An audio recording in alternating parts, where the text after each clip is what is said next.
And this will be the notes for Math 4 class, section 1B. Yeah, since we're playing with functions, I thought this was amusing. Today we are going to talk about patterns of constant, linear, quadratic, cubic, square root, exponential, and absolute value functions. To some degree, you have played with these already in Math 3 or before. We'll come back to the question of what is a constant function versus what is a linear function. There is a difference between the two. So anyway, moving on, let's do a little matching here.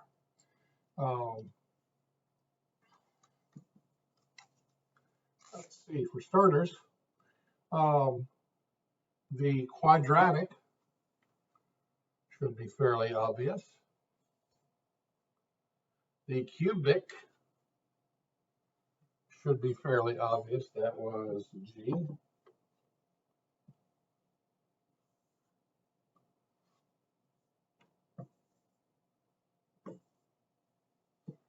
Let's make that a little more visible as a G. Okay. And then we start looking at the rest of them. That looks like absolute value, which that would be F.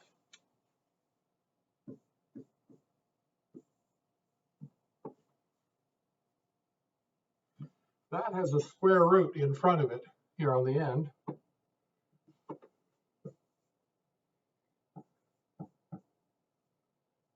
Now we're down to constant, linear, and exponential. Well, the exponential would be kind of obvious. It has an exponent. More specifically, the exponent is x. That brings us down to the constant and the linear. Y equals x, y equals 2.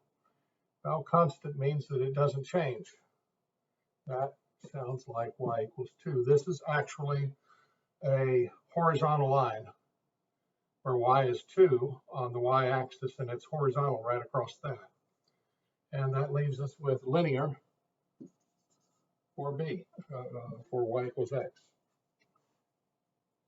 Now, one of the things that's going to happen here is that we're going to be doing different things to try to figure out which one of these functions are constant and linear and quadratic and cubic and all of that. All right, now let's look at graphs. That hopefully rings a bell as a quadratic curve. And again, if this is kind of faint on the video, you do have your digital copy in the handouts that you can be looking on with that as well. You can have, like bring up the digital copy, like on your phone and then do this on the laptop or something like that, vice versa. But in any case, this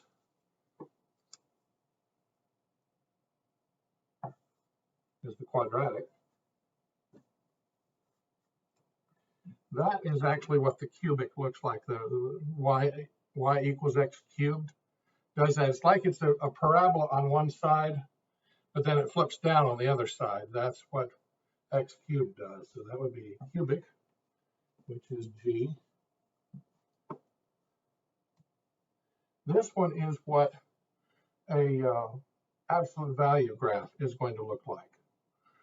As it continues to go up there, as x gets bigger, y gets bigger.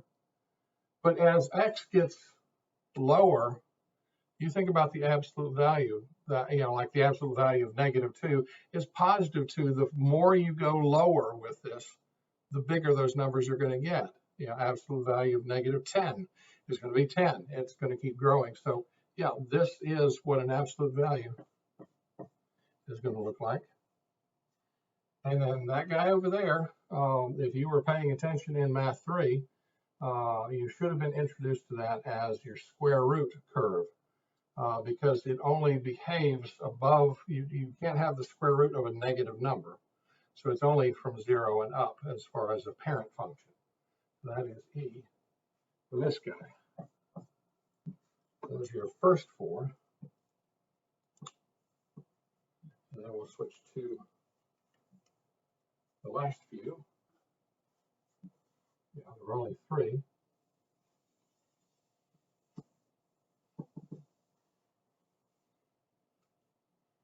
Which we talked about, like y equals 2. That's what it would have looked like. That is a constant function. That is a straight line, which would make it a linear function. And then this is what an exponential curve looks like. It gets closer to 0 down here on the left side, but then it swings out on the right side. That is D.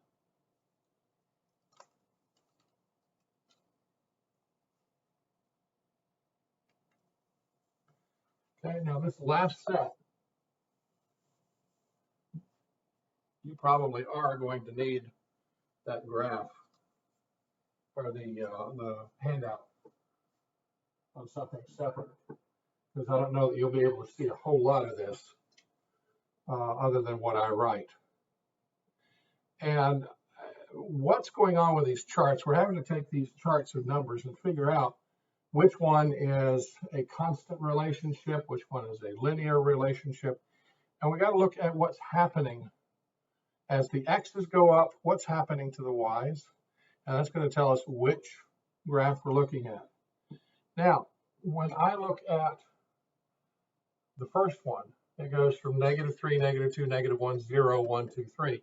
X is going up by 1. But when I look at the right side of it, it goes from 1/8 to 1/4 to 1/2 to 1 to 2 to 4 to 8. That's multiplying by 2 every time, isn't it? It's like if I add 1 here, I'm times 2 over there. And I will say this, when you're looking at the differences on the right side of this, there's a general rule of thumb which is kind of helpful. If I am adding the same thing down the right side, down the y's, if I'm adding the same thing, that is linear. If I am multiplying the same thing, then that is going to be exponential at some level, either a quadratic, or in this case, I'm multiplying by 2 every time. That's like saying 2 to the 1, 2 to the 2, 2 to the 3, 2 to the 4, 2 to the x. That's exponential. This is exponential, which is D. Because I'm multiplying by the same number every time.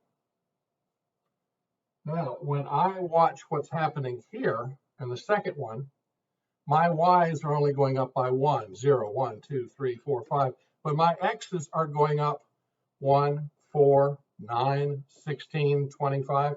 I hope those numbers ring a bell with you. They are a special set of numbers. They're all perfect squares.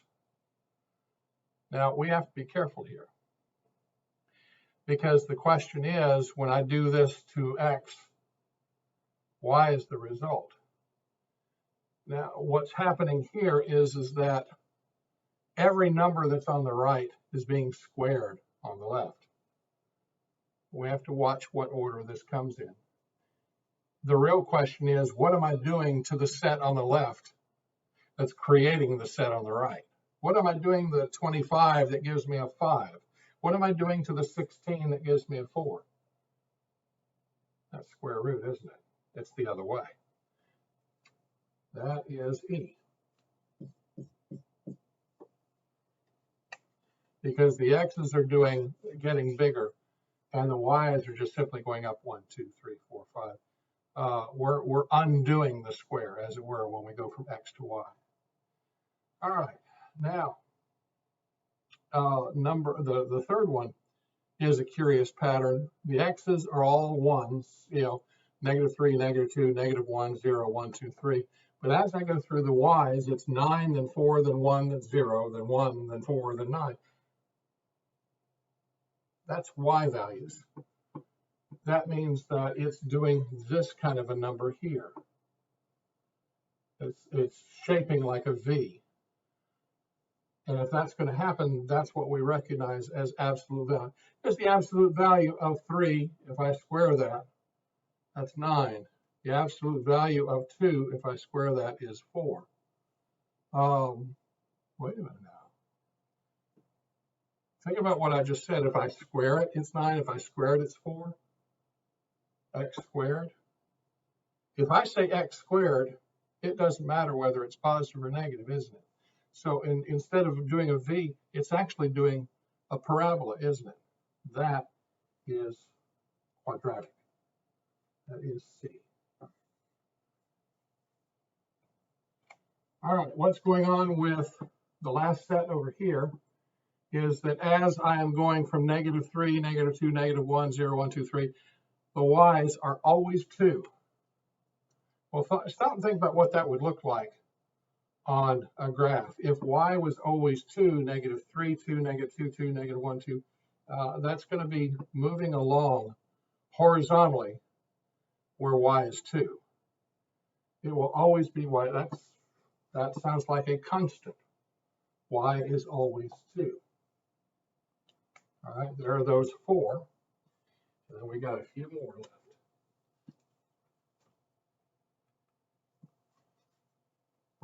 Okay.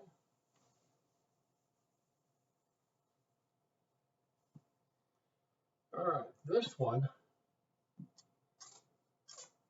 that's interesting.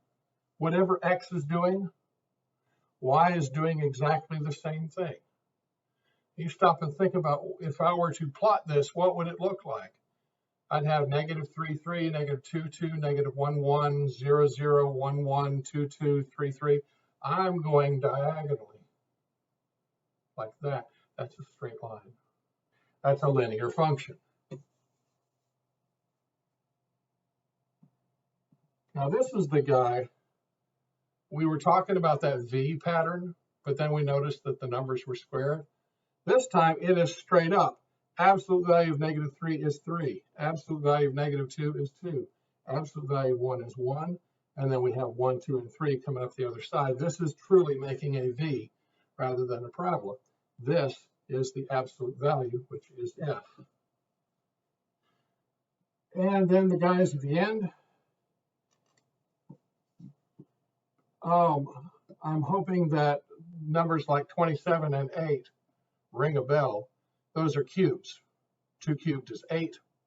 27, 3 cubed is 27. I will say this, that unless you want to be hammering on the calculator trying to figure out what it could be, there is a benefit to memorizing your perfect squares up to about 20. 20 squared is 400. Everything up to 20, memorize the squares, and memorize the cubes up to about, say, 10. 6 cubed is 216. 7 cubed is 343, and so on and so forth. Having those you are going to see those numbers a lot in this course. All right, just saying now. And the more that you recognize them from memory, the less time you spend searching around in your calculator. So if these are perfect cubes, -3 cubed is -27. Down here, +3 cubed is +27. This is a cubic function. Okay.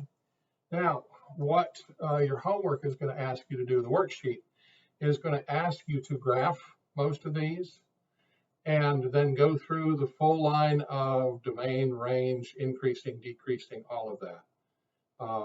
So in any case, I'm going to wait for the glare to move one last time. Okay. And that is the end of the notes for 1B.